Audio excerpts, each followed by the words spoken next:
कियान उसके पीछे ही खड़ा था। जैसे ही सुहानी गिरने को हुई वैसे ही कियान ने उसे अपनी बाहों में थाम लिया। गिरने के डर से सुहानी के दिल की धड़कन तेज हो गई थी और उसकी आंखें बंद हो गई थी। कियान उसके चेहरे पर डर देखकर मुस्कुराया और सुहानी को छेड़ते हुए बोला, तुम कितनी भारी हो। ये सुनते ही उसने आंखें खोली और कियान को घूरने लगी। सुहानी को खुद को घूरते देखकर उसकी मुस्कान और गहरी हो गई। तभी कियान ने उसे बेड पर खड़ा किया तो दोनों की हाइट अब बराबर दिखने लगी थी। तभी सुहानी ने उसे घूरते हुए कहा, ये जो आंखें हैं आपकी, ये दिखने में तो बहुत खूबसूरत है, पर लगता है इन्हें चश्मे की ज़रूरत है।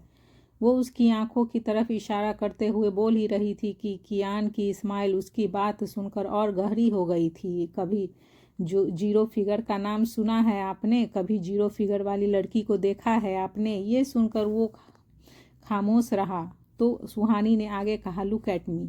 उसकी बात पर कियान को हंसी आ रही थी, पर वो अपनी हंसी को कंट्रोल किए खड़ा था। पर उसके कहने पर वो उसे नीचे से ऊपर तक देखने लगा। उसने देखने के बाद भी वो चुपचाप खड़ा था। जब सुहानी ने देखा कि वो कोई रिस्पॉन्स नहीं कर रहा है तो उसने फिर कहा, आपको ये झूठ लग रहा है मिस्टर। आपके एक हाथ में मेरी ये कमर आ सकती है। अच्छा, पर मुझे ऐसा नहीं लगता। ये सुनकर वो चौंक गई और आंखें छोटी कर कियान को देखते हुए बोली, जीरो फिगर वाली लड़की को हाई वोल्टेज बताने का पाप कैसे कर सकते हैं आपको? आपको ऐसे ट्रस्ट नहीं होगा। वेट। ये कहते हुए उसने कियान का एक हाथ पकड़कर उसने अपनी कमर पर रखते हुए कहा, क्या अब हो गया भरोसा? ये कहते हुए सुहानी ने अपनी दोनों आईब्रो उचकाई। उसकी पतली कमर कियान के एक हाथ में ही समा गई थी। तभी कियान ने उसे मंद मंद मुस्कुराते हुए देखकर मन ही मन खुद से कहा, सिली गर्ल, कितनी इनोसेंट हो तुम।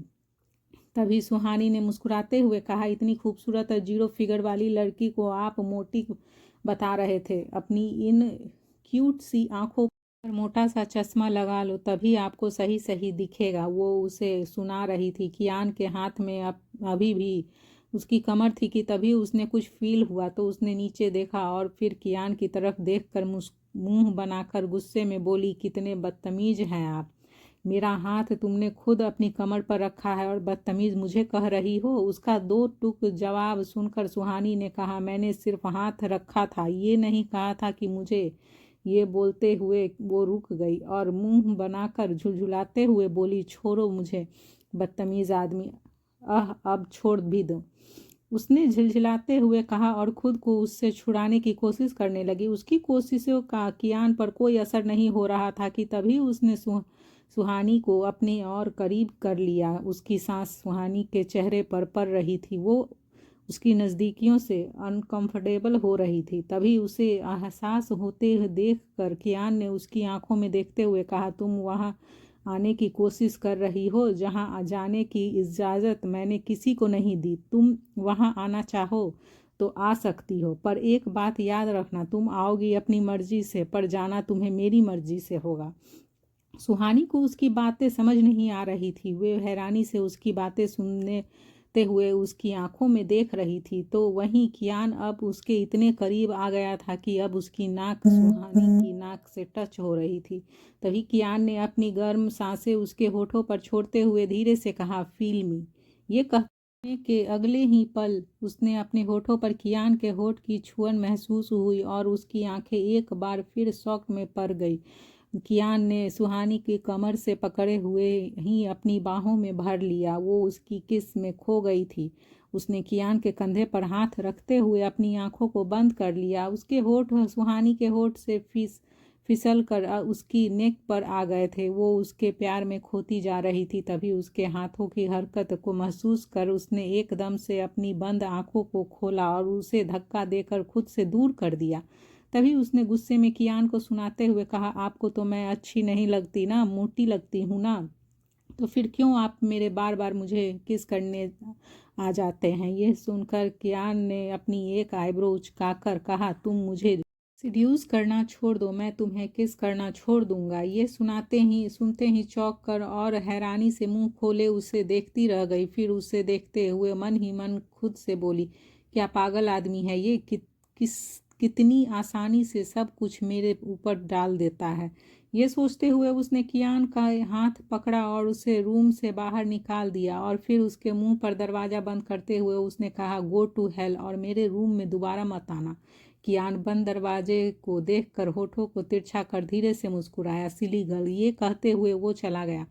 वहीं उधर हॉस्पिटल में बेड पर लेटी सीना की नज़रें पालने पर थी जहां उनका बच्चा सो रहा था। सीना ने एक बेटे को जन्म दिया था। राघव रूम में आया और पालने के पास आकर अपने बच्चे को देखकर स्माइल करने लगा। फिर उसने बच्चे को गोद में उठाने के लिए अपने हाथ आगे बढ़ाए। तभी सीना ने उसे रोकते हुए कहा, नहीं राघव, तुम इसे गोद में नहीं ले सकते। भले ही ये तुम्हारा बेटा है पर फिर भी तुम इसे गोद में नहीं ले सकते। इसकी बात पर राघव ने कहा, तुम मुझे मेरे बेटे को गोद में लेने से क्यों रोक रही हो? ये सुनकर सीना ने गुस्से में लाल हुए आंखों से राघव को देखते हुए कहा, और कितना इंतज़ार करूं मैं? कब राघव, आखिर कब तुम उन दोनों से हमारा बदला लोगे? उसकी बात पर राघव ने कहा, डैड ने मुझे अभी तक रोका हुआ था पर आज ही मैं डैड से इस बारे में बात करूंगा। तुम नहीं, अब मैं खुद इंडिया जाऊंगी और उनसे अपना बदला लूंगी। ये सुन राघव ने उसके पास बैठते हुए कहा, ट्रस्ट मी सीना, तुम मेरे बच्चे की माँ हो और मेरी बीवी भी। मैं उन दोनों को नहीं छोड़ूंगा। वहीं उधर इंडिया में कियान लिविंग एरिया में बैठा सबसे बातें कर रहा था। शायद कुछ बहुत इम्पोर्टेंट था। सभी के चेहरे पर सीरियसली लुक था। तभी कियान के सामने बैठे रिहान, राहुल और शिव का ध्यान अचानक से स्टेयर्स की तरफ गया। कियान ने जब उन्हें एक ही दिशा में देखते हुए देखा तो उसने भी गर्दन घुमाते हुए उसकी नज़रों का पीछा कर स्टेयर्स की तरफ देखा। सुहानी हाथ में सेल फोन लिए उसे यूज़ करते हुए स्टेयर से नीचे आ रही थी। कियान की नज़र जब उसके कपड़ों पर गई तो उसकी भौहें सिकुड़ गई। उसने डेनिम शॉर्ट्स और एक ढीला सा येलो कलर का क्रॉप टॉप पहना था जिसकी दो पतली डोरियां उसके कंधे पर बंधी थी। उसकी बॉडी उस ड्रेस में बहुत ज़्यादा रिवीलिंग हो रही थी। तब उसकी गोरी पतली लंबी टांगे किसी भी आदमी को ध्यान अपनी ओर खींच सकती थी। डेनिम टॉप और बीच से झांक रही उसकी पतली कमर पर किसी की भी नज़र फिसल सकती थी। उसने देखकर अपने गुस्से में अपनी मुट्ठी को कसकर बंद किया और पलट कर उन तीनों को देखा जो अभी भी सुहानी को बिना पलके झपकाए देख रहे थे। फिर उन्हें घूरते हुए कियान ने अपने शब्दों पर जोर देते हुए कहा, लगता है तुम लोग अब यहाँ रहना नहीं चाहते। उसकी कोल्ड आवाज़ जैसे ही उनके कानों में गई तो सबने अपनी नज़रें नीचे कर ली। कियान ने उन्हें ऐसे देखा जैसे वो अभी उन्हें खा जाएगा। वो इनके आगे कुछ कहता कि उससे पहले ही वे तीनों वहां से गायब हो गए। कियान उठा और अपने दोनों हाथ जेब में डालकर स्टेयर्स के सामने जाकर खड़ा हो गया। फ़ोन में देख रही सुहानी का पूरा ध्यान उसके फ़ोन में ही था। तभी वो स्टेयर्स से उतरते ही कियान से टकरा गई। आउच, उसने जोर से कहा और अपना माथा सहलाने लगी। फिर उसने नज़रें उठाकर अपने सामने खड़ी उस पर्सनालिटी को देखा जो उसे ही घूर रही थी।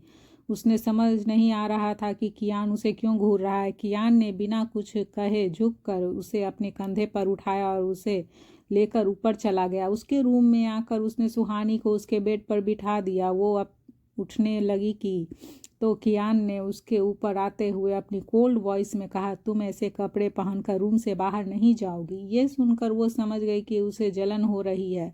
तभी उसने अपनी बाहें कियान की नेक पर लपेट दी और उसके बिना एक्सप्रेशंस वाले चेहरे को देखकर स्माइल करते हुए बोली, क्यों, आपको जलन हो रही है? ये बोलकर वो उसे देखने लगी। कियान का ऐसा फेस देखकर उसे हंसी आ रही थी। तभी सुहानी ने उसे परेशान करते हुए कहा, ना मैं आपकी बीवी हूँ ना आपकी गर्लफ्रेंड, फिर आप क्यों मुझे लेकर इतना पॉजिटिव हो रहे हैं मिस्टर ओबरॉय? तुम जो चाहो पहन सकती हो। Choice is your miss Singhania. Kiaan की इस बात पर सुहानी ने उसे हैरानी से देखा। उसने कितनी आसानी से अपने मन की बात को उसके सामने रख भी दिया और फिर उसे सब उसके ऊपर ही डाल दिया। अगर आप मुझे पसंद नहीं करते तो साफ साफ क्यों नहीं देते? उसके सवाल पर कियान ने बिना किसी भाव के उसकी आंखों में देखते हुए कहा, तुम्हें किसने कहा कि मैं तुम्हें पसंद नहीं करता? ये सुनकर सुहानी का सिर घूमने लगा। उसने अपने ऊपर लेटे शख्स को घूर कर देखते हुए मन ही मन खुद से कहा, क्यों जलेबी की तरह हैं आप? सीधे सीधे आप मान क्यों नहीं लेते कि आप मुझे पसंद करते हैं? ये सोचकर उसने कियान की बात पर कहा, ओके, मान लेती हूँ कि आप मुझे पसंद नहीं करते, फिर आपको मेरे ऐसे कपड़े पहनने से प्रॉब्लम क्या है? ये बोलते हुए उसने अपनी दोनों आईब्रो उचकाई। उसके होठों पर बिखरी हंसी बता रही थी कि उसने कियान को अपनी बात में उलझा लिया है। पर क्या ऐसा सच में था? कियान सच में उसकी बात में उलझ गया था कि तभी उसने सुहानी का भ्रम को तोड़ते हुए अपनी शांत पर गहरी आवाज में कहा, क्योंकि तुम ऐसे कपड़े मुझे सेड्यूस करने के लिए पहनती हो। ये सुनकर सुहानी ने चौंकते हुए कहा, क्या आप मेरे बारे में ऐसा सोचते हैं मिस्टर ओबरॉय? बहुत बुरे हैं आप, बहुत बुरे। इस बात पर कियान ने तिरछे मुस्कुराते हुए कहा, जितना तुम सोचती हो उससे भी कई ज़्यादा बुरा हूँ मैं। ये सुनते ही सुहानी उसे खुद के ऊपर से हटाते हुए बोली, अब हटो भी मेरे ऊपर से। मैं कोई रिंग फाइटर नहीं हूँ कि आप मुझ पर अपनी ताकत आजमा रहे हैं। ये बोलते हुए उसने कियान को धकेल दिया। वो भी उठकर साइड में खड़ा हो गया। तभी सुहानी उसके सामने खड़ी होकर उसके ऊपर उंगली पॉइंट करते हुए बोली, कितने अकरू हैं आप, बहुत एटीट्यूड भी है आप में। आपकी जानकारी के लिए बता दूं, ये कपड़े मैंने अपनी मर्जी से पहने हैं, मुझे पसंद है इसीलिए पहने हैं, ना कि आपको सेड्यूस करने के लिए, समझे आप? उसकी उंगली कियान के चेस्ट पर थी। उसने एक नज़र सुहानी की उंगली को देखा और उसे कमर से पकड़कर अपने करीब करते हुए कहा, तुम ये क्यों नहीं एक्सप्लेन कर लेती कि तुम मुझसे प्यार करने लगी हो? ये सुनकर सुहानी भी भौएं तन गई थी तभी उसने कियान को घूरते हुए कहा, मिस्टर अकरू ओबरॉय, शायद आप जानते नहीं मैं कितनी हॉट हूँ, या फिर आप जानना ही नहीं चाहते।